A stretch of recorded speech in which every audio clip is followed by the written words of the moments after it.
That's nice. That is awesome. Nicholas. Did he hit the lamps and fall down?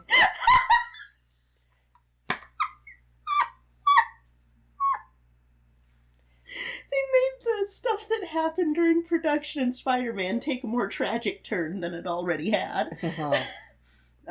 It was also referenced in Broadway Brodown, with Randy sneaking into the theater in a Spider-Man suit. That's right. Yeah. Oh god, I remember that. There's also an Ultimate Spider-Man. They have a Spider-Man musical with Flash Thompson playing Spider-Man. What? Yeah. But I've seen like 2 episodes of that one, and it's meh. Okay. Yeah, it's not a great series. You're not missing much. Simpsons parodies it with a hospital of injured cast members in one of the Treehouse of Horrors. Unbreakable Kimmy Schmidt had Titus auditioning for the role of Spider-Man number 12 in the sequel, Too Many Spider-Man.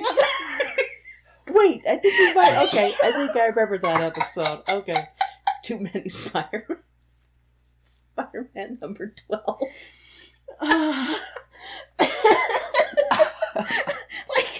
If anything, these shows are why this show lasted as long as it did. Oh, man. Because it shouldn't have. It should have died when the show crashed and burned many times, and also when sales crashed and burned, because it's like, well, you're not going to recoup your losses. Just end it and let the... Just go silently into that good night. Just go silently into that good night, Spider-Man. It's okay. Go to sleep, Spider-Man. Go to sleep, go to sleep, go to sleep, go to sleep, go to sleep. They probably, you know what? They probably had one scene that we don't know about that was an injury where someone sprayed the lead actor with a can of Raid, maybe. Like Thought it was deodorant. That was a scene that they cut out because, you know, they just ran out of Spider-Man at that point. And... Man. We're running out of Spider-Man! And now my brain is like picturing a spoof of it where it's like Weekend at Bernie's Spider-Man, like, oh my gosh, he's just like a marionette, just because he's dead. And I knocked the mic over. So that'd be Bernie's Weekend at Broadway.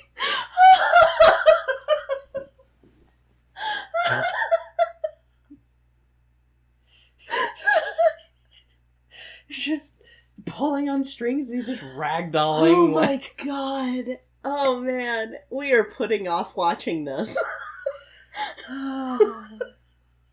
Jesus Christ. Superstar, please save me from this horrible show. So I think the moral of this story before we go watch this is don't take things that Andrew Lloyd Webber says as a challenge. How about if you're gonna make a musical about a superhero, use the superhero source material? That too. I think... Like to start from. And make sure that Julie Taymor has someone to keep her on a tight leash. Put Julianne Moore. She's done nothing wrong. Taymor? Julie Taymor. Julie Taymor. Put her in a room with no windows and no witnesses with me for just 5 minutes. And she'll do a better job next time. Again, she's responsible for Lion King, which is brilliant. Whoa. I get the feeling that some people out there listening, as well as you, might have thought that I meant violence. No, it would just be me gouging all of my Spider-Man love onto her, and then she would absorb it through osmosis, and then go, I need to make a better Spider-Man musical, at least so this guy will calm the frick down. You know, when we get to Forbidden Broadway, I will love showing you the Lion King one. Because, like, with Lion King, I understand some of the complaints that they have with regards to the pain. Well, like, from an actor's point of view, the pain of the puppets that you had to wear. Ooh. But I think you'll get even more of a kick out of it knowing what she could do unfettered. Unfettered by Disney.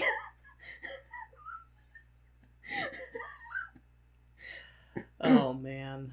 You know, it's one of those things that I sit there and I think about injuries that I sustained in theater.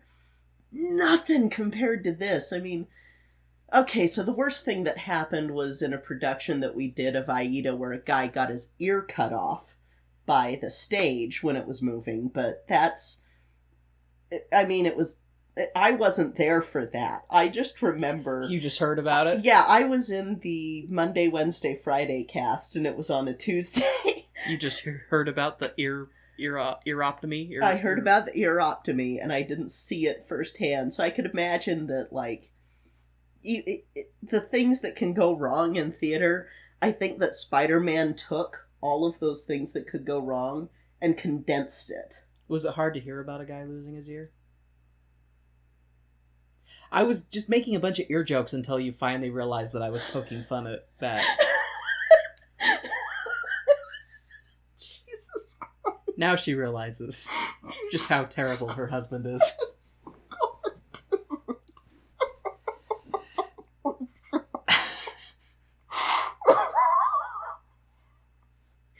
Alright, so we've put it off as long as we could. Let's take a brief intermission and go watch the Tony-nominated for set and costume design musical extravaganza that is Spider-Man. Turn off the dog. He's just a happy swinging Spider-Man.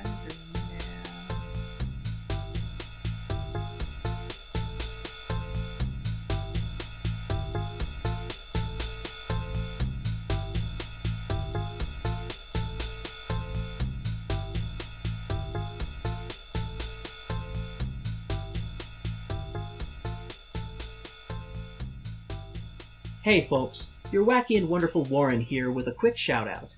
Kay and I would like to thank our ticket holders for supporting our show, and a special shout out to our Playbill sponsor Jasmine Wu and our crew member sponsor Bianucci for their generous monthly donations. Warren and I greatly appreciate your support of our show. Thank you from the bottom of our hearts. We truly cherish your support. Before we jump back into our show, let's take a quick break to hear from our friend Hillary over at History on Blast.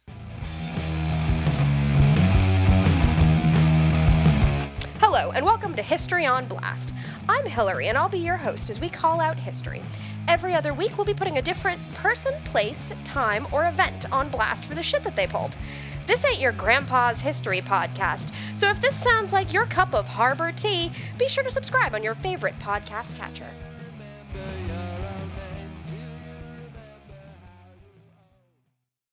And now, the lights are going down and the music is starting back up, so let's hop into the second act of the show.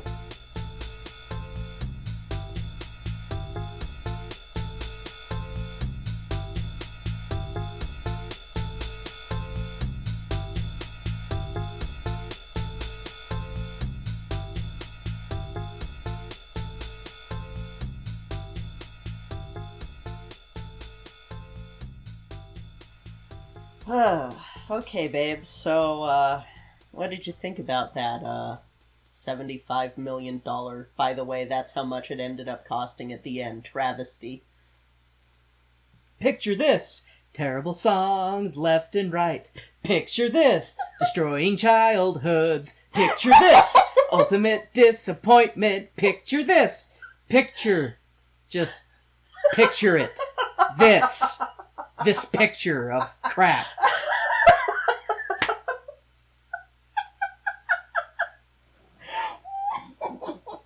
This show sucks. It's so bad, guys. I might.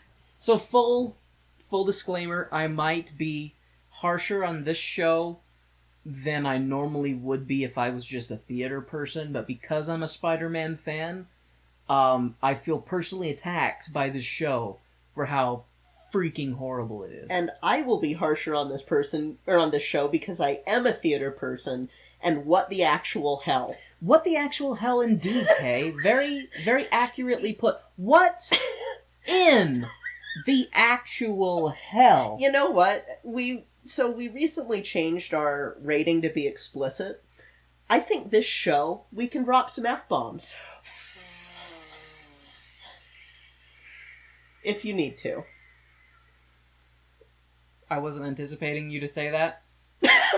I have not written anything into my notes. That's for okay. If you're inspired, you can do it. Because you know what? Fuck show this fucking show. sucks.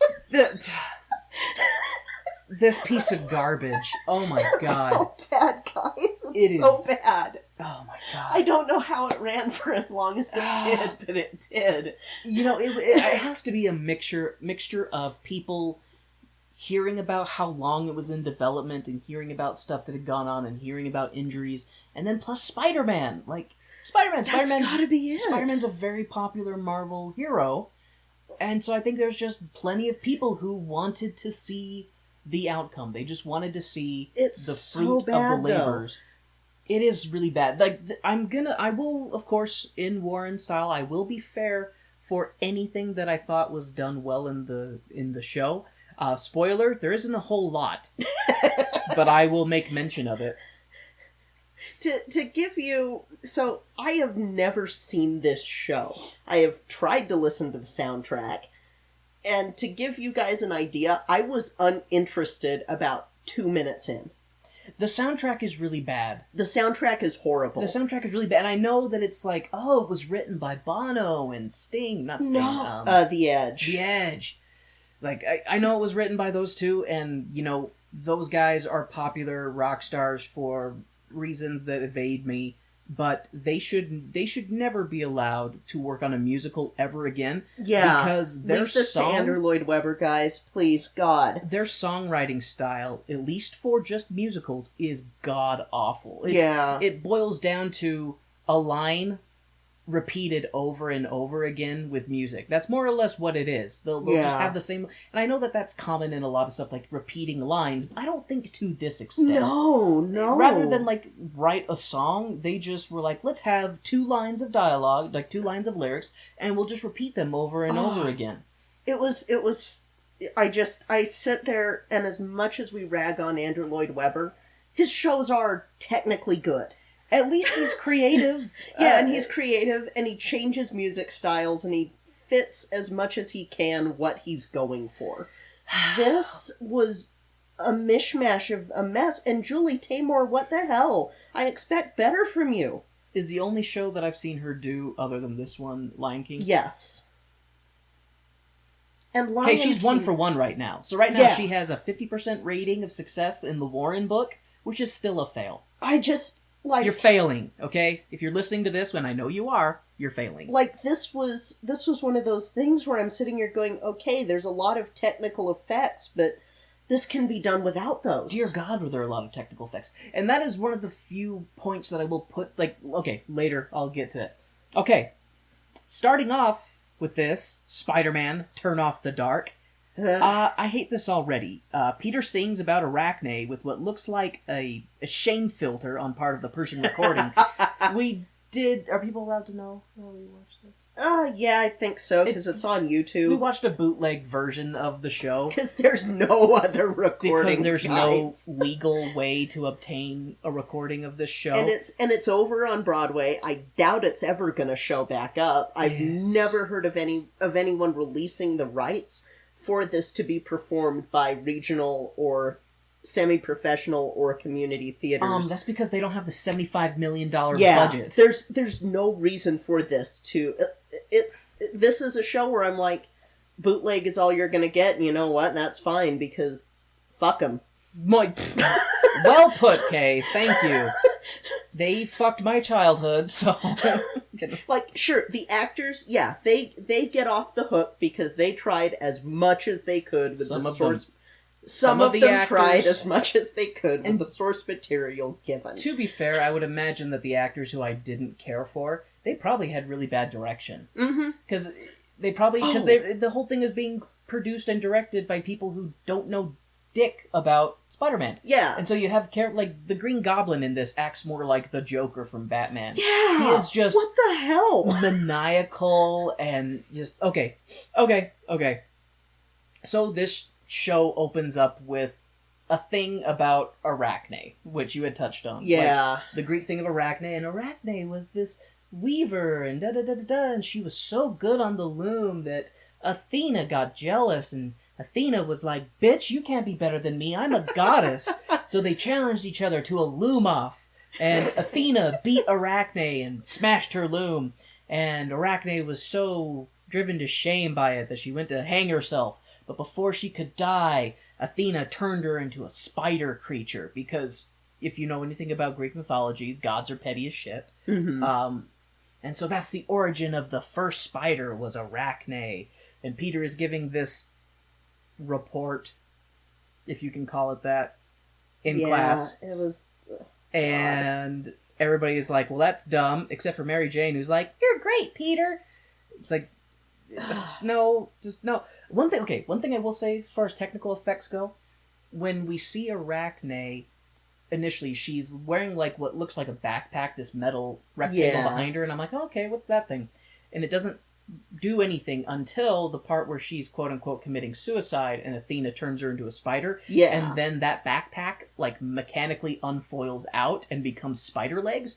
That was really cool. Yeah. So there are good practical effects in this show, and some of the special effects are good, but I feel like a lot of it is style over substance. Like, it's needless. A lot of it is needless, and for some of it, it's like, oh, this is comic book. We've got to have the action-packed stuff like this, like with some of the stuff we'll get into later with the screens and how they basically had TVs on screen. Yeah. On stage, they had TVs playing stuff. Oh, and one thing that I noticed was we had that amazing practical effect with Arachne. And you had the cool, like, I think you were calling it Cirque du Soleil at one point. Yeah. We had that with the weaving, and that was really cool. And we had Arachne's costume. That was really cool. And then it transitions to when Peter is talking to the class, and a set piece comes down and unfolds to be the rest of the classroom. And I'm just like, that was pointless. You didn't need to do a special effect for that. You didn't need to spend God knows how much money on that effect when, you know, you can make sure the safety harnesses work. Yeah, there were a lot of weird special effects in there that was like, it would have been easier just to go dark and roll some scenery on stage. Yeah, and other Broadway shows do that. You can do that too. So I realized that because of my shattered mental state with how terrible the show was, I want to read this line that I have because you touched on it and I went, oh yeah, I kind of ad-libbed my joke rather than reading what I had written down. It's okay. So in the beginning, like Kay was saying, like we have the scene of these weavers and they're just swinging back and forth and like creating this weave in the background of it. And the only thing I think of is, why do we have Cirque du Soleil people swinging in the background with Arachne? All of a sudden, this went from a superhero show to pissed off Greek divas fighting over who's the better weaver. Arachne loses and gets her loom destroyed by Athena. Arachne then hangs herself with her own thread. Athena pulls a classic Greek god trick and turns Arachne into, wait for it, a spider. No one listening saw that coming, and I sure didn't, because my eyes were so blurry from all the tears in them with what has been done to my childhood. I just couldn't see the screen because I was crying too much. Yeah. Like, this was so bad. And after we come out of Peter's essay, or whatever, the teacher is talking to Peter. Peter's questioning the teacher on what she knows about the subject, and Peter questions the teacher too much, so she assigns the class homework, which makes Flash Thompson decide to beat up Peter with his bully squad. Because bullying by numbers is an oddly weird elective in high school. God! So that's the song, Bullying by Numbers. It was so bad! It was incredibly bad. It was just... That's going to be the theme with every song in the show, is that the songs are bad. Stupid. The songs are just bad. They're just... No. Just no. Just no. I feel like if I feel like with all the stuff involved in this show, if it had had a killer soundtrack, it probably could have been saved. Yeah. Because people would have bought the soundtrack and just listened to the soundtrack, even if they didn't get to see the show. But there's not a song in this that I'm going to think, I'm going to want to listen to that later. I can tell you this, we just watched the show, I do not remember a single goddamn song. Yeah, me either. It was so not memorable, because they all sounded the same. Which was terrible. Yeah. Oh, God. Okay, so we had the bullying by numbers, where Flash and his buddies just beat up Parker, who has the chance to get rescued by a teacher, but he's like, oh no, it's fine, which, understandable, because bullying and all that. I've been there. Yeah, and, this song sucks so bad. I know we've said that a lot. It has no good tune, it has dumb lyrics. I feel like saying to the audience, stop clapping, audience. Just stop. Don't encourage this travesty. After Peter gets his butt kicked, he's walking home, licking his wounds, and singing about being a loser. And why does he need those stupid glasses? Well, Peter, you have poor eyesight. Hence, corrective lenses. That's why you need the glasses. He's supposed to be this genius character. And he's walking home and he goes, why do I even need these glasses? I don't know, Pete. Can you see without them? Oh, you can't? That's why you need them. You know who was a better Spider-Man than this? Every Spider-Man? Andrew Garfield was a better Spider-Man. I would watch the Amazing Spider-Man movies again over ever watching this again. Those are my least favorite Spider-Man movies. Those are the worst Spider-Man movies. For people listening. Andrew Garfield's a fine actor, but I did not like him as Spider-Man. Because they went from being, like, the nerdy kid to being the cool skateboarding Spider-Man. Yeah. And it's just like, Tom Holland is the best, and we just can't compete with him. I'm to the point, I'm ready to commission a bust of Tom Holland out of marble, and I will just, like, pray before it every morning. People think that he's joking, he's not. I'm a little gay for Tom Holland. He is. We'll just put that out there. So after Peter complains about why he needs glasses for obvious reasons, Peter runs into Mary Jane, and they walk home together on a magical rotating treadmill. God!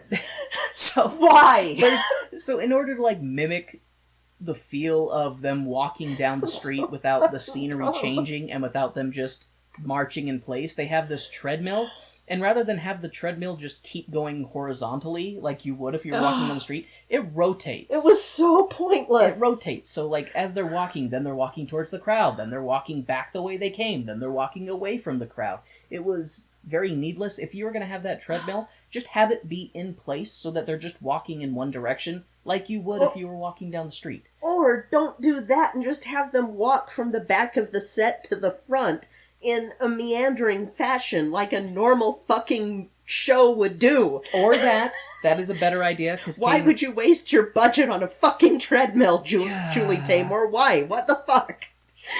I think we're going to get a higher F-bomb count from Kay than me in this one. God! I think it's because I just built myself up being used to having to resist saying the word fuck when we're filming. I'm so mad. And now Kay has just pulled out the cork, and now it's just I'm so mad, guys. Okay, so after the magical rotating treadmill, they both get home and have their respective home drama. Peter with his caring, loving aunt and uncle, and MJ with her, not caring and not loving father. Peter just wants to be anyone but him, and MJ wants to be anywhere but here. I know you two. I got an idea, you two. Run away together. Run off the stage and never look back. Please end this now. If they would have done this, I would imagine, like, these two actors being on stage like, what the fuck are we doing? This is a pile of theater garbage. They've gone through, like, 3 other Spider-Men. And see, it wasn't from injuries. Every time they had a poor performance or poor review, they'd just come out there and they'd shoot Spider-Man. Like, they'd just be like, do better or you're next. Shoot him in the leg. Like a horse. How did you hurt yourself, Peter? I fell doing a stunt. Not gonna do that again, are ya? So I was just thinking about this because you brought this up. We never see MJ's parents again, or MJ's dad again, after that scene. No, he's just another goddamn pointless scene. He's just there to give background, go, oh, MJ has a rough background. There are other ways to do it. I already had said this, like, when we were watching this, but even though you don't write music, you should do a better Spider-Man musical, because it would actually, like, be entertaining. I could probably write an outline, but when it comes to songs, you know me, I make up songs all the time. I get about 2 lines of dialogue and 2 lines of lyrics in, and then my brain goes, that's enough. It still would be better than this shit. So after Peter and MJ have their duet on how they want to be someone else or be somewhere else, we then cut to Oscorp, which is where we are introduced to our villain, Norman Osborn. Osborn is odd in this version. He is way too hyper, and he wants to inject everyone with rattlesnake DNA so that they can see in the dark. Yeah. That's accurate, what I just said there. You may be going, oh, Warren's exaggerating. No. Osborn goes on this whole weird thing in the beginning about because the world is changing, people are going to need to change with it, and oh, we're going to have more darkness. So I know who can see infrared. Rattlesnakes. Oh, we have that rattlesnake DNA over there. Go distill it into something that we can then inject into humans to make it so that they can see in the dark. So goddamn dumb. Even before he becomes a villain, he's just fucking bonkers. Like, he is... They refer to him as a mad scientist later. He is a mad scientist. He's like, I want to help the world and better humanity in completely bizarre and obscure ways. He's wondering why his company is failing and isn't making money. I don't know. Maybe it's very hard to sell rattlesnake injections to the mass public. You know, maybe this was a cry for help. On part of who? The creators were over budget, and this song is their cry for help of, but we're trying to help things, we're trying to make things better, but we're over budget by a lot, because there was that line about, what about our funding? Yeah, what about our funding? And I'm like, wow, that's a little on the nose. Do you know how much this show grossed when you were researching stuff? I'd be curious to know that. I know it wasn't the $75 million that it went in debt, and it's also the most expensive Broadway show, and it's twice the budget of any other show before it, or since. I wonder how much of the cost was medical bills. Right? Because medical bills are not cheap. No! And I could probably look it up while you're... And you have 3 broken Spider-Men. It's all good if you do or don't, but yeah, Osborn is just wacky in this one. That's a word. Yeah. He then talks to, it was his wife or his assistant, I can't remember who it was, asking about Peter Parker, because they had received some essay or something that he was really impressed with. He's like, oh, this Peter Parker, like, he sounds interesting, and his class is coming to take a tour of Oscorp. And so Osborn meets Peter, who has a nerdgasm, and asks to take a picture with Osborn in front of the genetically modified spiders. A logical spot. Osborn then has a interesting song called DIY World, so it's Do-It-Yourself World. The message of the song is not too bad. Basically, it's make the change that you want in the world. It's okay, good message there. Too bad the lyrics sucked. And just like the last song, I'm betting the next song too. Holy shit, that's a badass, big-ass spider! So, while they're singing the song, towards the end, you see a big spider puppet come down to be the spider that bites Peter Parker. And it is a big-ass spider. I imagine it had to be that big so that the audience could see, hey, there's a spider! Because otherwise, if it was the size of a spider, they'd be like, why is Peter reacting like he's been bitten? Or just be a spotlight shining on something that people couldn't see. God. But still, though. Yeah, Peter gets bitten by one of the genetically engineered spiders, and then Osborn gets paranoid that one of the kids could have been a corporate spy and stole their expensive 3 years' worth of funding spider. So Peter gets bitten and just kind of disappears, and then Osborn is panicking because they're missing one of their spiders, and they're like, well, those kids must have taken it. No, we searched all of them before they left. None of them had the spider. How do we know they weren't spies? Like, he goes bonkers. He goes bonkers into his paranoia with that. And then afterwards, I can't remember what happens with that, because my brain is trying to perform a mercy to me.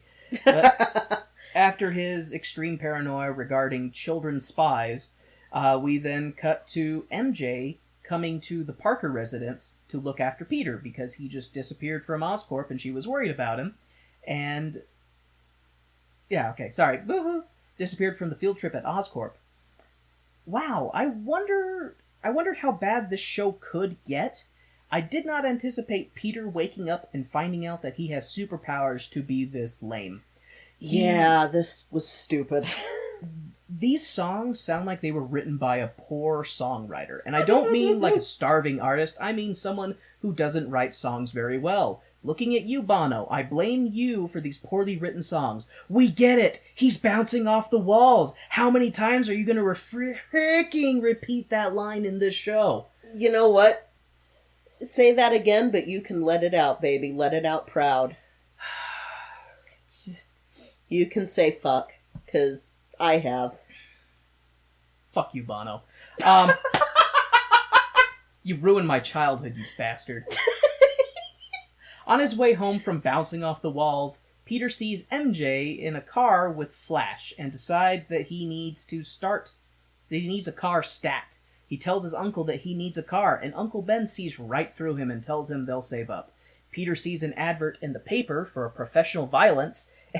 For professional violence, if you can last 3 minutes in the ring with bone saw. God. Peter tells Ben that there's a shortcut to life and that he's no chump who's gonna miss out on it. And he's gonna get paid to go beat someone up. The Spider Boy gets in a fight with the giant inflatable man referred to as Bonesaw Christ. and wins, because, inflatable men are not known for their combat prowess, only their ability to creep me out. And I say giant inflatable man because that's what the Spider-Man Bonesaw wrestling scene was. He was fighting a fucking inflatable man, which... He was an inflatable man. So, fun fact, one of my phobias, that's a weird phobia, is those giant inflatable people. Like, I didn't know about it, or do rather... Do you mean like sex dolls? Oh, those are scary too, but this was different. So, when I was doing birthday parties at an aquarium, this family brought in a pirate that was one of those giant inflatable decorations, and that was when I went, oh, that's my biggest phobia. You're like, I didn't realize I had a fear until this happened. Until this exact moment, and it was one of those things that it made me remember every moment in my childhood that I had blocked out of toys and inflatable things like that. It was just this floodgate of repressed memories being peeled back, and I'm sure that in your mind... You know the scene in Tommy? Which when scene? Tommy is remembering everything that happened to him. Gotcha. That's what it fucking was. And see, in my brain, I was just picturing you, working at an aquarium when they bring that in, and like your eyes get wide, and like it's just it's rumming through all these different.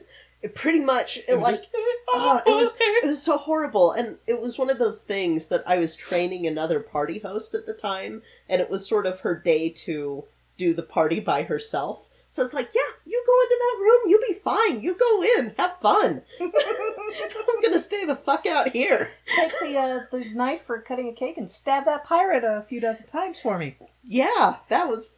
Ugh. Yeah. So that awakened that fear again. But yeah, so when Spider-Man is fighting Bonesaw, it is literally this 8-foot-tall, giant inflatable person that there's a person behind it manipulating it at first, and it's like pinning Spider-Man and punching him with its inflatable fist. So dumb. And then Spider-Man, rips it out of the hands of its handler and proceeds to turn the tables in his favor, throwing the inflatable man around and jumping on him. But what was great about that is when he gets on the ropes of their arena and jumps to like throw an elbow into inflatable man, and he bounces off of it. Yes, that was great. It's like, well, yeah, you're attacking a giant balloon.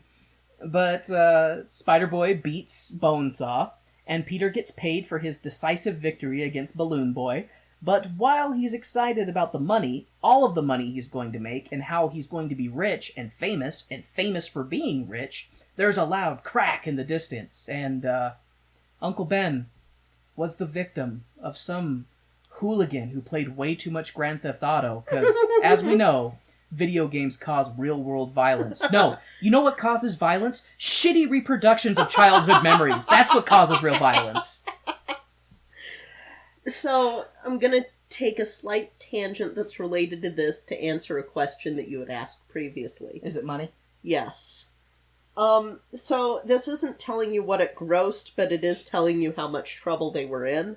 This is from a review from New York Times, by Patrick Healy in November of 2011. It says, in an interview to mark the Monday anniversary of the production's first fumbling preview performance, the producers of Spider-Man said they were considering new plans for recouping the show's record-setting $75 million capitalization, i.e. their fucking huge debt. The most unusual idea, adding new scenes and perhaps a new musical number to the New York Spider-Man every year, making it akin to a new comic book edition and then urging the show's fans to buy tickets again. Fuck you in that idea. Right? Are you kidding me? Right? Here, you spent way too much money for this overpriced fiasco. We're gonna do that every year and make you come back so you can see the new... No. And no, fuck you for that idea. like everything about this, they apparently tried to expand their radio campaign to all 50 states. They tried to... Yeah, okay. I was in Utah very much excited for the prospect of the Spider-Man musical, but there was no way I was going to make it out to New York. Yeah. And let alone if I was able to make it out to New York, hundreds of dollars for a ticket to a show that's going to suck. Fuck no. That would have been the origin story for how I became a serial killer. Every time I'd be stabbing somebody, I'd be like, Spider-Man! Spider-Man! And, like, they even were trying to cater to, like, journalists in Brazil and stuff, and trying to make the musical into a magnet for tourists from abroad. Kind of like how Mamma Mia was just super popular at the time. They're like, we can do that, please, God, we need to make our money back. Wow. Just...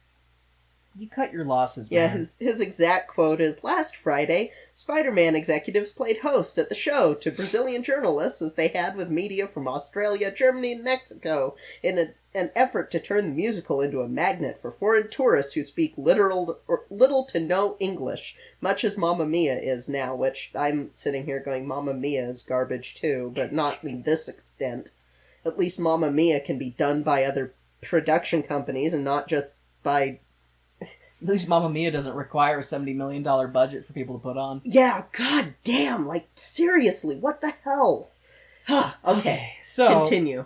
After the tragic and predictable death of Uncle Ben, Peter has a sad walk away from Ben's corpse, blaming himself for not doing something, and we are serenaded by Arachne, who tells him he will rise above. If a giant Spider-Woman came out of nowhere and sang to me, I would not be able to hear her words of encouragement over the sounds of me shitting myself to death. I already don't like spiders. If you have a giant Spider-Woman coming out of nowhere to sing to me, I think my brain might just do me a service and just shut off, and I would just drop dead. And for good reason, because nobody should have to deal with that. Jesus Christ. Yes, rise. Rise above, Pete. Again. Bono, just repeating the same line over and over doesn't make it a song. Yeah. I'm sure Bono has something different to say. Oh, if it doesn't pay off, then why am I so bloody rich, you poor Yankee sucker? Shut up, Bono. Go over there, write some more mediocre songs that the masses will celebrate and pay you for. Some of us have work to do. That was a very terrible, impersonation of Bono, but Bono's fine. a terrible songwriter, and fuck him, I don't care. Like, seriously, Bono, there are some songs that I like from U2. There's a handful. Yeah, there's a handful of them that are really good, and then the rest I'm like, eh. And know what I'm realizing is even the songs of theirs that I do like, they do that same thing where the lyrics are actually really scant, but they space it out just enough with the music that it's able to fill out a whole song. Yeah, and this show kind of reveals that to you. It shows that a little bit. This is their songwriting structure, and it's not good. No, I've been really harsh on Bono.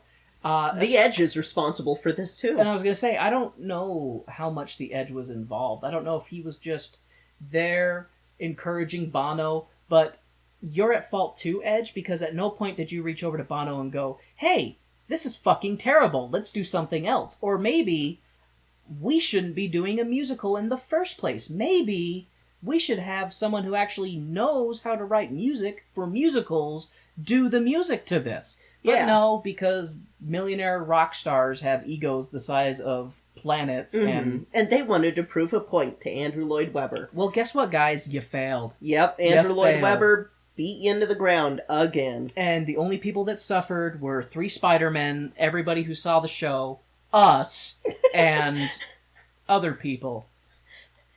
A Mary Jane, or no, it was an Arachne suffered. An Arachne also suffered. Is it in the hanging scene? She was the one who got hit in the head with, Oh, and ended hit up in the leaving head- the show. hitting the head with her own mechanical legs. Something like probably. that. But, yeah. Okay. Oh, he's Spider-Man now. Okay, Peter Parker is now Spider-Man. He's swinging around, awkwardly fighting bad guys. Not much to say here, because there wasn't a song. It was just music, and him swinging around the stage and air-punching bad guys. Yeah. So, something that I know that stage combat is a real thing. Yes. Did nobody get any stage combat training in this? I have no idea. Because they would literally be a foot away Yeah. from, like, where the punch was in the air, and they're just like, ugh, getting knocked down. Like I said, I'm really, the one I'm the most mad at is Julie Taymor. Because you know that she had something to do with all of the choreography, and it wasn't well done. And there are scenes in this where they have these chorus numbers, and they just have people dancing in, like, the rows, basically, that you'd find in elementary school and shit, or from high school plays, and high school plays would do them better than this crap. Yeah, that's actually a very... Sorry. Oh, the choreography was just, like, the stunts were cool, but the whole time I was sitting there going, they're flying Spider-Man over the audience, and I know the track record of this show. Someone's going to end up with a Spider-Man in their lap and a crushed pelvis.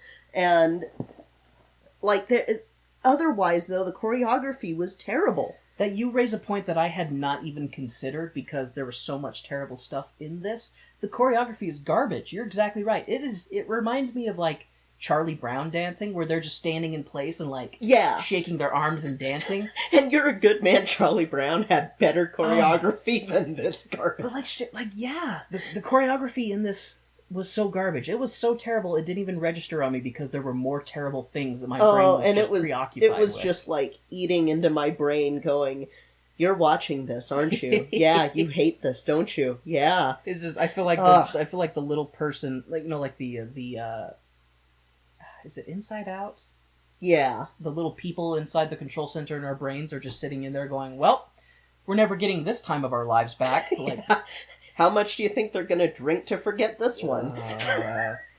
Every time I try to get out, they keep pulling me back in. Yeah. Jesus Okay. Christ. Okay, so after we get our first intro to proper Spider-Man, not giant inflatable man fighting Spider-Man, we are suddenly in the 50s, complete with outfits, hairstyles, and dialogue. I mean, I know J. Jonah Jameson, the proprietor of the Daily Bugle, is a traditional man, but that was a weird tone shift. It really was. Because what do you got for us, JJ? Listen here, doll. Like, it was that kind of thing. They're wearing, like, 50 style clothing, and the women have 50 styles hair, and all of the people typing up news articles are on fucking typewriters. And they're talking about goddamn fucking Facebook.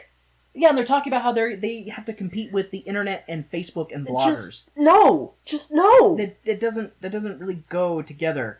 You can't do that. You can't. This is not how a newspaper works. I mean, this just... No! So we're gonna... No! Yep. God. Like I said before, we know that J. Jonah Jameson is a traditional man. As he says, masked people commit crimes. They don't stop them. Jameson mentions that they're fighting the internet and bloggers and Facebook. Well, JJ, if you got your people some computers instead of typewriters, they might be able to be a little more productive. JJ is one of the best characters, not in this show, but like... Oh, no. God, no. In Spider-Man. Yeah. Jonah Jameson is a great character. Mhm. And one thing I will say to the Tobey Maguire movies, the guy that played him Yes, he was spot perfect. on. He was spot on. I don't think you could get a better character to play James Jonah Jameson. No. He was fabulous. And you could tell that this guy in the show was trying to emulate that one. So if you're going to emulate a character, might as well emulate like one of the best performances. Yeah. He did fall a bit short. He wasn't terrible, though. He wasn't terrible. This guy, he plays it okay, just okay. Nothing to bounce off the walls about or anything like that. He tries to screw Peter out of money for his Spider-Man photos, because JJ, he's like, oh, you're one of those, what was it? Volunteer photographers. And he's like, oh, no, I want to be paid. And he's like, I'll give you $20. And, like, just, that's classic James. Like, I'm not going to fault the show for portraying Jonah Jameson as a douchebag when he is a douchebag. But, okay.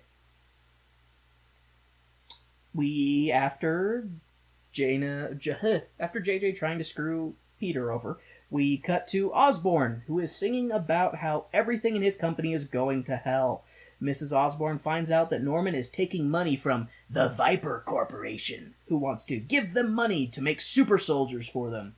Norman is on stage battling between his money for his failing company and his moral desire to benefit humanity with his science, and also not to have his wife be mad at him anymore. Which I would say that's the more important one. Yeah, that's the most important. You can't pioneer revolutionary science to benefit mankind if your wife is mad at you. Mm-hmm. So that's... Can't do revolutionary science on the couch. Happy wife, happy science for humanity's benefit. Yes. As the saying goes. And the dancing number there, too, was garbage. There should be a bad choreography counter for this show, but it would explode by this scene. The choreography for this scene, because you have these 4 shady guys in green suits and glasses. I assume they're trying to look like snakes. That are... They're the Cobras! Na na na na! Well, they're vipers, and I don't think cobras are vipers. No, they're not. Yeah, I was just trying to bring some levity to this shit pile. Oh god, so in the scene you have the Viper squad trying to pressure Osborn into signing away his life, basically. And in the background you have... They're not army men, they are Viper soldiers. Yeah. In just green outfits, just stomping around doing, like, military-looking things. So like push-ups and lunges and... So stupid. Yeah, it's a really dumb scene. As is the status quo with most of the show, really dumb scene. At least there's consistency there. This could be really dumb scenes, the musical with Spider-Man. Mm-hmm. That could be what this is. Anyway, enough of this stupid scene. Let's move on to the next stupid scene. It's graduation from high school. Aunt May tells Peter and MJ they should get married and give up on their dreams of science and theater. MJ and Peter drive off Aunt May so she doesn't ruin their good time. Picture this, another lame song. Norman being like, we need to mutate and survive. We need to show the world what we can do. And Peter and MJ having a kissy kiss while Norman undergoes what is sure to be a flawless and problem-free transformation, or mutation. Explosion! Peter runs away from MJ to take pictures of Spider-Man investigating the explosion. But he shows up after Norman realizes he killed his wife with the explosion, caused by his genius. Spider-Man swoops in to be like, hey, wait, what's going on? Before the scene fades to black for the intermission. Like, that was pointless because you have the whole Norman conflicting with his wife, we gotta do this, and MJ and Peter having we're a fledgling relationship, isn't this cute? And then the explosion, and Peter runs off like, bye, MJ! She's like, where are you going, Peter? He's like, away over here! And you have Osborn, like, sobbing over his wife for a while, and then he gives some line about...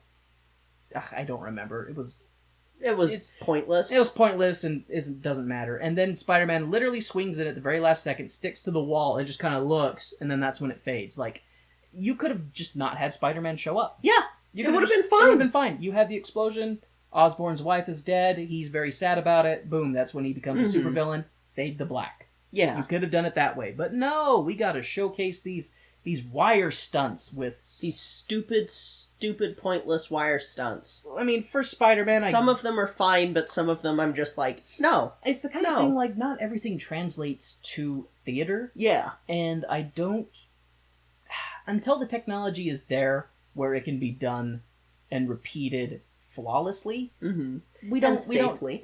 We don't need a Spider-Man musical. As much as I love Spider-Man, we don't need a Spider-Man musical. I don't know that they use the Peter Foy stuff like what Peter Pan used, because Peter Pan had so many flying stunts from Peter Foy, who was a revolutionary. So, well, the difference I would say with that, because I did think about that when I was watching this, the difference is flying, you can just hang there and be fine. True. Spider-Man is based, he's subject to physics. He has to swing, so he has to go from point to point to point.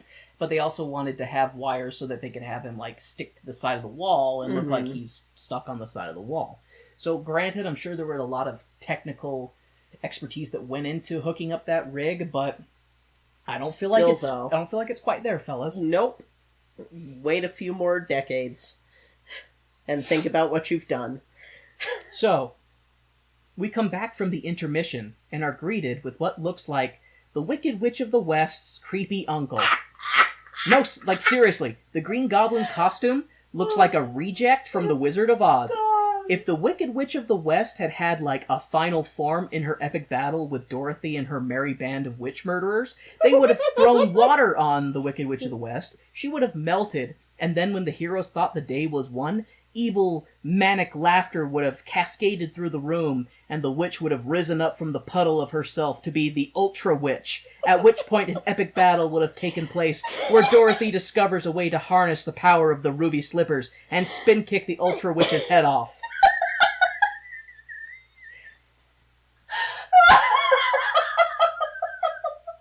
This show is so boring, it has forced me to create fan fiction about other shows. And I kid you not, you should Google Green Goblin Spider-Man musical. He's fucking repulsive. He looks horrific. He reminded me a bit of Ivan Ooze from the first Power Rangers movie, like the way his chin and nose and face look. He looked god-awful. He looked terrible. Oh my god. And, okay, so back to the show, which is less interesting than the scenarios created by my brain as a last-ditch effort to cling to my fleeting, fragile humanity. Sanity, not humanity, just sanity. I've abandoned my humanity long ago. Okay. Now you're the wolf man. That was a good wolf howl. I want to be a wolf, or werewolf, or be able to change back and forth. Okay, enough of my psychosis. Osborn has decided he's so grateful to his employees who have abandoned him that he's going to give them a free makeover with his mutagen he's created. So they'll be handsome and mentally stable as he is. So it just shows Osborn in his lab, and he's got people restrained to machines, and they're like, "Oh, you're crazy." He's like, "Aha, you should not have left. You should have had faith in me, and now I'm gonna give you a makeover." This was so dumb. So, okay, pump the fucking brakes, Norman. This freak show is not the Sinister Six. I'm mad about this. If you're not going to have the actual Sinister Six in your show, then just have one villain in your shitty show. No need to shoehorn in a bunch of other villains. This song sucks too. But at least there's bad guys to make. Let's see. At least these bad guys make time up to. Wow. At least these bad guys make the time to put down their hair and have a little fun. So the Sinister Six. God, I hate this. In this steaming pile of garbage are not the Sinister Six. No. The only person in this entire group of people that is actually one of the Sinister Six is no one. No. Is no one. None of them. The Sinister Six are Doc Ock, Rhino, Scorpion, Shocker. Is it Okay. Hobgoblin? Might be Hobgoblin or Green Goblin. And okay, it's been a okay, I can't remember. But you know what? None of those guys are in this. Okay, no, they have some B guy who I am not super familiar with, but he sounds like a Spider-Man villain. Yeah, mutated swarm, just the mutated swarm of bees that like congeals into a person and then can disperse and be a bunch of bees. Okay, cool. Then they had Kraven the Hunter, Lion-O in this, not a Sinister Six member. Then they had they had Carnage, who, how can you have Carnage? how can you have Carnage and not Venom? Like, right? how Carnage came from Venom. Don't have Carnage in this. Like, Carnage could be a show all in of himself, because Carnage is a fucking powerful villain. Yeah, he'd be cool. But And- no, but they'd fuck that up too. Then they had Electro, who is also not a Sinister Six villain. What? The worst one. The worst. I think I'm missing one more, because They had Swiss Miss, who was made up, but then they had Oh, God. the worst one out of all of them that made me the angriest was fucking inflatable T-Rex man. Oh my God, that's right, the Lizard. Oh, Lizard might be one of the Sinister Six. They Okay, had- shit. I need to brush up on who my Sinister But that Six was are. not Lizard. That No. was So you- inflatable T-Rex man. You know those inflatable T-Rex costumes that you've seen people in and maybe funny gifs on the internet? One of those spray painted green, and that was the Lizard. $75 million, people. $75 million.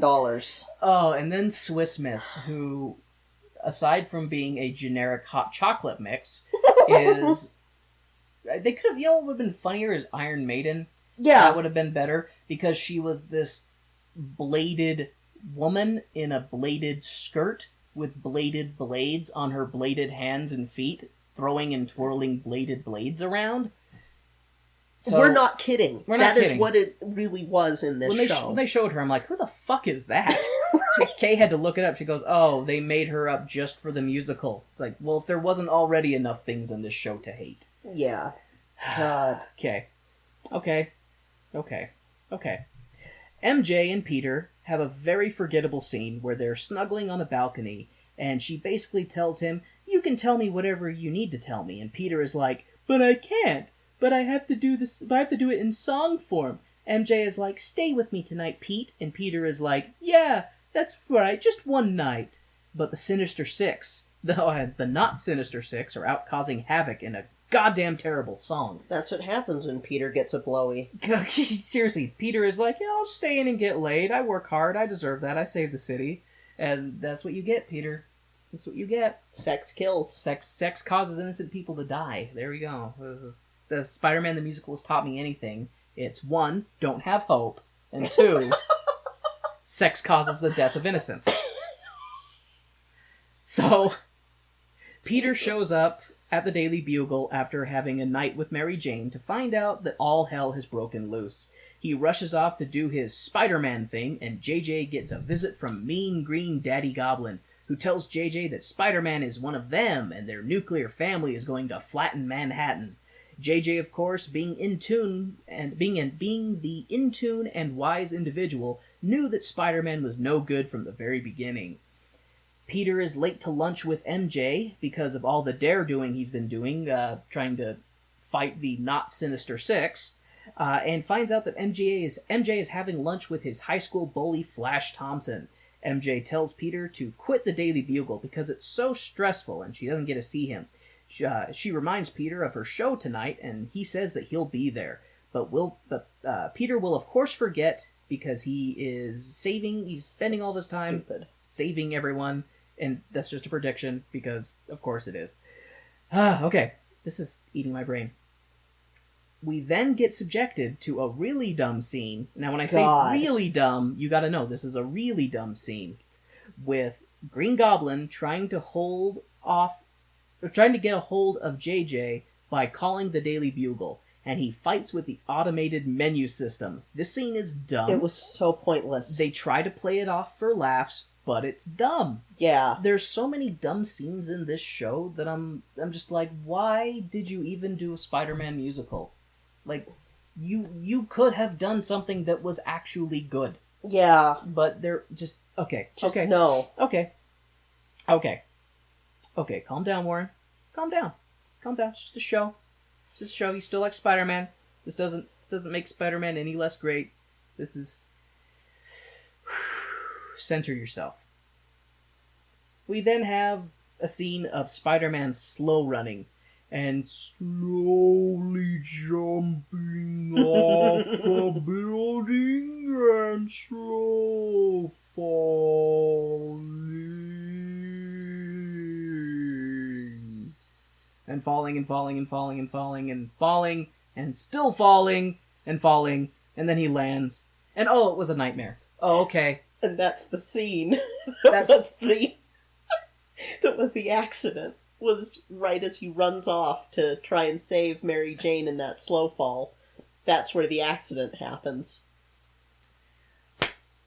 That scene, like, that slow, like, it was just the longest drawn out. It was like, it feels like it was an excuse for them to be like, look at our wire stunts, because they just had him falling in slow motion and spinning and twirling and falling and spinning and twirling. Then he lands and he wakes up and goes, "Oh, I had this horrible dream that I was on Broadway in a terrible production of Spider-Man. I'm in my bed and everything's fine." But it's not fine, Peter. It's not fine at all. Because when Peter wakes up out of his horrible nightmare, Wait. Okay, sorry. It was a nightmare. Okay, then. Oh, cool. Arachne shows up to sing to Peter about how she'll be there for him. And remind, this is after he woke up from his nightmare. He's like, oh, it was a nightmare. Goes back to sleep. And Arachne just appears, and she's over his bed, slowly working her way down to him, and singing about how she'll be there for him, and hovering over his sleeping body like some Greek spider stalker. Again, I would shit myself to death from fear. Sheer fear. Peter and Arachne spin around on strings and go back and forth with, "It's your destiny! But I didn't ask for this. It doesn't matter. It happened to you. Now man up, suit up, and go be a hero." And that's what it was, is Arachne, like, pulls Peter up from his bed, and they're doing this, like, twirling, look at our fancy wire effects scene, where she just tells him, "It's your destiny, it happened to you for a reason, now go be a hero." And he's like, "But it's hard, and I want to be able to have a relationship and stuff like this." Like, the classic, to be fair, that's a pretty classic Spider-Man dilemma. There's a number of times where he's like, "That's it, I'm not being Spider-Man anymore, it's caused me nothing but trouble, I'm gonna go live my life," and then shit goes wrong, and he's like, "I could have stopped that, I could have prevented that." But it's done better than this. But it's done better than this. This was Absolutely. done terribly. This was done terribly. So, Peter wakes up to a phone call after his dream with Arachne, and the phone call is of MJ reminding him that he's late for her show. Peter rushes down, but misses the show, and MJ's friend calls Peter a jerk, and MJ tells him that they should take a break. MJ sings to Peter, so MJ sings to Peter, "So tell me who you are, who you really, really are. I'll tell you who I am, who I really, really am. I am not gonna tell you who I really, really am." That would have been so much better. That would have been so much better. Oh my god. Yeah. Spice Girls should have written this, and it would have been better. That would have definitely been poppy. We'd be remembering the songs for sure. But it's a much less interesting song than my take on it right there. And she breaks up with him. MJ breaks up with Peter. Peter pouts and goes to JJ and throws his suit at him, saying, I mean Spider-Man quits. I've had enough. I mean, Spider-Man's had enough. And storms out. And JJ is like, "Aha! I've done it. I've proven this guy to be a fake through my shady news reporting, and now get me a big glass case and some lights and a plaque. I'm gonna commemorate this." So dumb. MJ and Peter, I guess, get back together because they're, like, at a club or something? And the power outage happens, and then it kicks back on, with the big screens in the back focused on Green Goblin calling out Spider-Man. Peter and MJ are suddenly at their apartment panicking over what's going on. Peter breaks up with MJ because as much as he wants to be with her, he has great power, and with great power comes great responsibility. After all, he didn't choose the spider life. The spider life chose him. So, in the club scene is I forgot to mention previously, I'm trying to be fair, I will mention things that were done well. So, on stage, they have, like, these massive LED panels, the TV panels, I don't know what else to call them. Yeah. Because that's basically what they do, and they have them staggered in a way on stage to where, like, on the sides it's up closer, and then as it goes further back, the different panels are further back. Yeah. And it creates this, I almost want to say, panel view, almost like a comic book. And that was cool. Probably what they were trying to do. But when the Sinister Six, or the not Sinister Six, are first out causing havoc, they are playing like little videos of them doing stuff with music, and the music's terrible, but they're playing videos. Like, some of the visual stuff done in those scenes was stylized, looked like comic book. Like, Yeah. I was like, okay, you look at the stuff and you're like, this is where there was potential. Like, this is where they kind of had their pulse on how to do it right. But then everything else just explodes around, Yeah. you know, the few good things that are in this Piece web of slinging garbage. turd. Okay, so after the club, so I said something nice. I said something nice about this show, even if it was kind of backhanded. But the show knows what it did.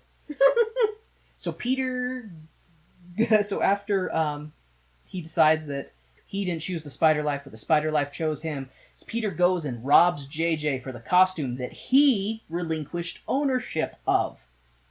Way to prove JJ right, Parker. Now you're a criminal, just like JJ always said you were. But go ahead and sing about how you're finally accepting your destiny. Yeah, go and do your final fight so we can finish this up. Please, my childhood can't take much more of this. And it is one of the dumbest things when you're a superhero who has then been like, I'm not going to be a superhero anymore. Here, take my costume. And then you show up as your alter ego to take the costume. Yeah. And people see you and you're interacting with them. And then you go off to be your hero. Like, if people didn't know that Peter Parker was Spider-Man, they fucking know after that. Yeah. Like, oh, how did you get in here? The building's closed. Oh, the window was open. But we're on the 50th story. Yeah, how about that? What do you have there? Oh, that costume that I gave up. No, that's mine now. You can't take that. Well, I'm taking it anyway. Now I'm gonna jump out this window and swing away. Like, just... It was dumb. It was dumb. It was dumb. It It was was dumb. really It was dumb. dumb. It was dumb. It was dumb. It was dumb. Speaking of things that I can't take much more of, the next scene with Green Goblin serenading the audience on his green piano... This sucks so much. Like, who are you? Deadpool? Are you Greenpool? Are you Dead Goblin? Oh, I actually like that last one.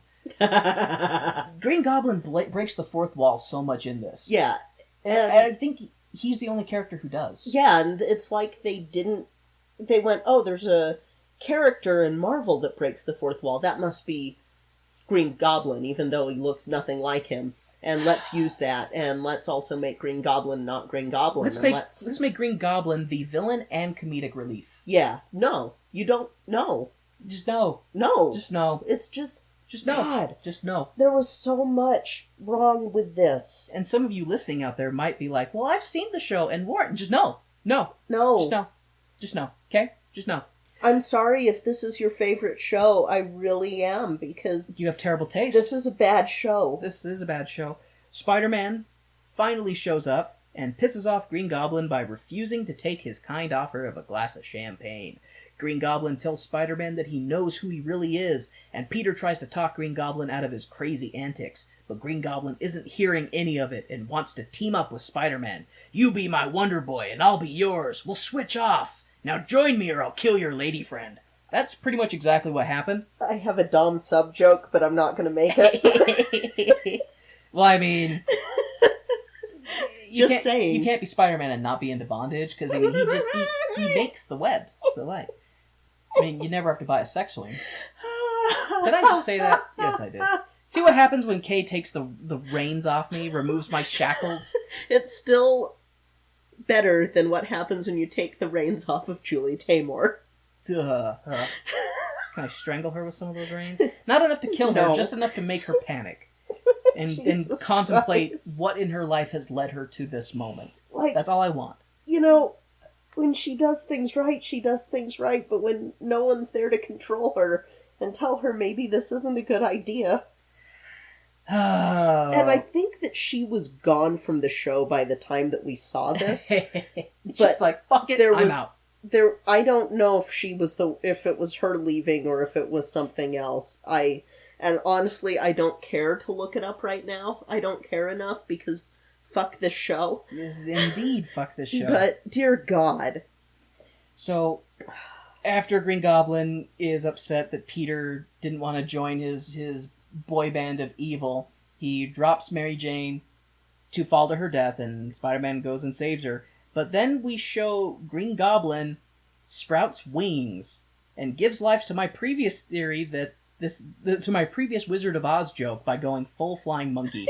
This final scene between these two is ridiculous. It's so mostly dumb. It's mostly Spider-Man hanging onto the Green Goblin while they just zip around stage. Yeah. Like, not even like, huh, like just holding dramatic music playing while they're swinging around the audience. It's like fight choreography doesn't exist. No, it really doesn't.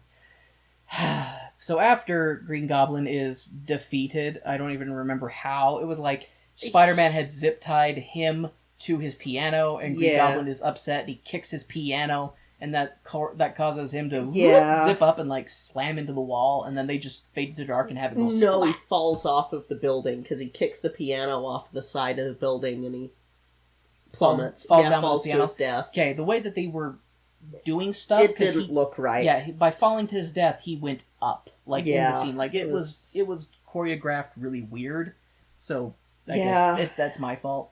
You know, they have a better death of a character falling to their death in another Julie Taymor thing, which is The Lion King. She could have done it that way. You know, I was going to say, who did a better job of a character falling to their death? The high school production of Les Mis that we saw. Yes, that was way better. With Javert. With Javier jumping to his death. Yeah, they did a better job with that. Yeah. I mean, they did a better job of a lot of things than most other shows, actually. But... Yep. Okay, let's tie the bow on this turd. After Green Goblin is defeated, MJ is hitting on Spider-Man after he saved her life, and Spider-Man reveals that he's actually Peter Parker. MJ seems completely not surprised at all. She's not the least bit surprised. They come to an agreement that it's okay for Peter to not be around in important things for MJ because he's a hero, and women love a man in costume. Or is it a man in uniform? Isn't a uniform just a costume that you get paid to wear? God. Anyways, Spider-Man swings around on stage for one last awkwardness. The show is over. Go home, everyone. Kiss your loved ones. Kiss your loved ones, and thank God you're not having your childhood crumble around you. This was such a flaming pile of shit. This, you know what? At least shit can be used for fertilizer. Yeah. This was garbage. This was refuse. The amount of bad in this show did not balance it out, and I think the reason why I am so mad about it is because they had potential with who they had in charge of production, not necessarily Bono and the Edge, because... No, fuck those two. No, those two don't know how to write for musicals. But Julie Taymor can be such a genius, and when you've got this, when she's not being tied down by Disney or someone else, and I am not a Disney fan. You know this. Like, I like some shows, but I'm very critical of Disney. This is one of those times where I'm like, Disney should have taken the reins. Should have been like, you know what, Marvel, we'll take care of this Spider-Man musical for you. Or they should have taken it out back and done a Mercy. Because this is... And I can see where the $75 million went in some things, and I'm going, there's no need for you to have spent this amount of money on this show. No, with some of the elaborate sets they had, you didn't need that.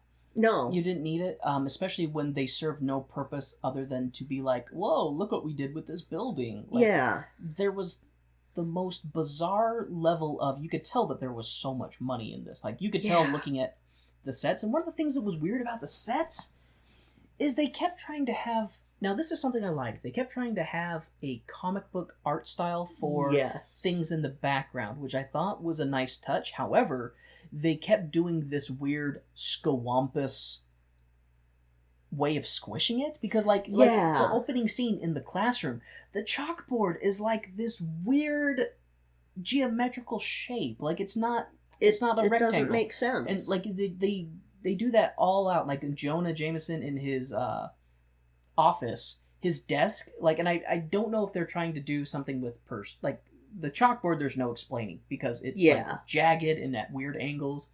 With Jonah's desk in his office at the Daily Bugle, they have it as a rectangle, but the way that it's skewed, it looks like they're trying to give it a sense of depth. Like, the desk is here, but it goes all the way down there. But they did it in such a bizarre way that, like, the art direction in this show was just kooky. And kooky. There were a lot of times that when I was watching this, and I'm not sure if it would have been different in a different angle, but I thought that this was a...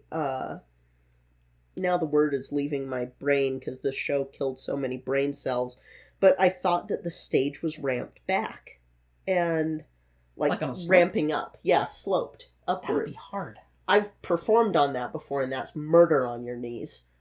And I'm not sure if it was just that the perspective from where they were sitting, plus the way that the sets were, that it made it look like that, or if it actually was that they had a lot of sloped sets, but it didn't... A lot of the stuff didn't work in this. No. A lot of it didn't, which is a tragedy. Because A, a lot of money put into this. B, people's careers. Yeah. C, people were injured. People could have died doing this show. And some people probably wish they had. It's just... Jesus. It's just like... Good Lord. You know, I know that you want to make a name for yourself on Broadway. I know that you want to be the best show or whatever, but this isn't the way to do it. This isn't the way to do any of this. It was garbage. It was garbage. There were so many bad things done with this show. There really were. There wasn't enough to redeem it. The times that I laughed, it was because my brain was just like, you need to laugh to let loose some of this anger that you've got. It was like laughing at absurdity. Yeah, like how ridiculous a scene was, or how stupid a line was. Like the goddamn lizard. That... That was so great. Just the inflatable dinosaur costume. The lizard, A, isn't a dinosaur. B, that's not what he looks like. C, come on, you could have done better. Oh, man. Like, just, no. That was where I was like, oh, that was when they ran out of their budget. They had to use an inflatable T-Rex. It was just so bad. It was so bad. So bad, you guys. So, next week's gonna be a palate cleanser. Because... Is there a Broadway show that's just about puppies? No, not yet. Dogs the Musical doesn't come out until 2025, and it's going to be another Andrew Lloyd Webber experience. I'm only slightly kidding with that, but no. So we're going to be continuing a series that I meant to continue earlier, but we had other shows in between, and so I couldn't get to it. But we are going to watch Nonsense Part 2. Oh, cool. Yes, or Nonsense 2, which is really fun. It's, again, I'm torn between which of the two I like more, Nonsense 1 or Nonsense 2. Haven't seen the ones after it, so here's fingers crossed. But Nonsense 2 is really fun, has a lot of heart, and it's not this. Does it have a higher body count? No. No, it doesn't, I don't think. So they pulled their punches with this one? They don't need to have a body count with this one. They needed the body count as the inciting incident for the first one. But as far as I know, there's not a body count. As far as I remember, because I want to say it's been about 10 years. 10 or 11 years since I've seen Nonsense 2. They're still dealing with the ramifications They are still dealing with the ramifications of the 52 dead sisters, I will say that. Was it 52 or 62? 52. Oh, okay. And then they only were able to inter... 40-something of them. I think it was 52. Maybe it was higher. I know that it was a ludicrous body count that I don't think any other musical has managed yet. I mean, we're still early in our trip. Well, I guess technically when we do Children of Eden, that's a pretty big body count, but it's not like... It's sort of a foregone conclusion, and it's not a comedy, whereas this was a comedy with an insanely high body count from the get-go. Because of how... because of everything just involved with this musical and how horrible I feel because of it, I feel like we like in the vein of things that should not have been made into musicals that were made into musicals. Mm-hmm. It'd be interesting to write a Jonestown musical. Jesus Christ. You know, I wouldn't be surprised if someone's done that, because there's musicals for everything. I mean, there's the Scientology children's pageant that exists, so... What? Yeah, we'll get to it eventually. No. Don't worry, we'll drink a lot before that one. I'm trying to quit drinking. Well, I don't know, maybe we'll have that one be a special episode recorded in a different state.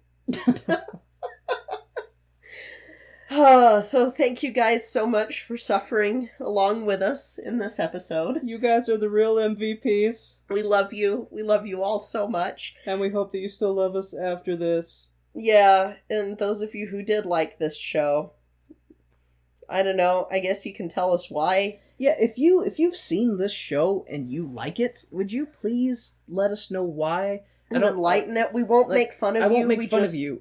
I want to know your perspective and what it was that you liked, because I've grown to like musicals after, doing these shows with Kay. And I love Spider-Man, so I should be all over this, but I am not. I'm very much not. Yeah, this is garbage. This is a garbage show, and so, at least to us, maybe to someone else out there, this is their favorite show, and if it is, tell us why. Enlighten us, because we are just flummoxed. I knew that it would be difficult for us going in, but I didn't realize how bad. So is flummoxed code word for fucked beyond all rational thought? Just confused, I guess. Or, yeah. Because you can be flummoxed. I'm fucked beyond all rational thought. So yeah, just thank you guys for listening. Like I had said at the start of this part of the review, we are no longer just on the general tag. We are on the explicit tag, so... Is that a permanent thing? That is a permanent thing, just to be safe, because with the way that a lot of Broadway shows are, and some of the shows that we'll be covering in the future, there's no way for us to get around not discussing topics that would lead us into explicit land.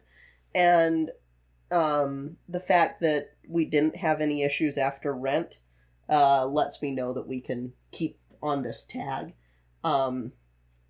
So that's a big change. The Written in the Stars bonus episode should be out soon. We also have had a poll running. It'll be ending this week on July 25th.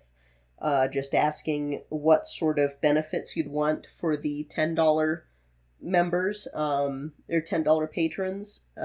We've got different options on there. I've shared it on Twitter as well. But yeah, we love you guys and we want to give back more. We are working on some merch. Not sure what it's going to look like yet, but I'll definitely keep everyone posted on our Twitter and on our Facebook page. And thank you all so much just for coming back week after week. And if you have the time, please give us a review on iTunes. Help give us a 5-star review and just help us, reach more people so that we can share our pain with them as well. Yes. And just thank you guys so very much. We really, really appreciate it. We enjoy doing this, and we're glad that you guys also seem to enjoy us doing this. So. Yeah, we can't thank you guys enough. I do want to do a shout out real quick. If I've done this a couple of weeks now, but I want to reiterate, if you love podcasts and you want to support more podcasters, feel free to join the Podcast Junkie Discord. I've got a link in the description, as well as I've posted the link on Twitter a few times, and also on our Facebook page. It's just a really awesome community of podcasters and podcast fans. We have some amazing people who have been really supportive of us on Twitter and on that. Discord. We've got Ruckland and Queen Jess that have been really awesome. Woo! And we also have folks that are just awesome podcasters that we've gotten to know on there, like Private Island presents Up All Night, Two Guys, One Cone, Frygay the 13th. We've got Pomegranates and Pitchforks, which is another Utah-based podcast that's way awesome. And they do horror stuff. Three Spook Girls, Podcast Junkie, Oz9, Ninth World. They're just all amazing, amazing people and amazing shows. And I can't recommend this Podcast Junkie Discord enough, guys. If you want to hit us up on Twitter, we're at Tone Deaf Musical. We're also on Facebook at Tone Deaf Musical, and if you don't have either of those but you want to get in touch with us, you can always email us at tonedeafmusical@gmail.com. Anyway, thanks again, guys. Thank you so much. So, next week will be Nonsense 2. I hope that makes up a little bit for the Spider-Man travesty. Nonsense 2 Divine Boogaloo. Nonsense 2 Divine Boogaloo. I like that. So, thanks for listening, guys. That'll be it for this week. I'm Kay. I'm Warren. And this has been Tone Deaf.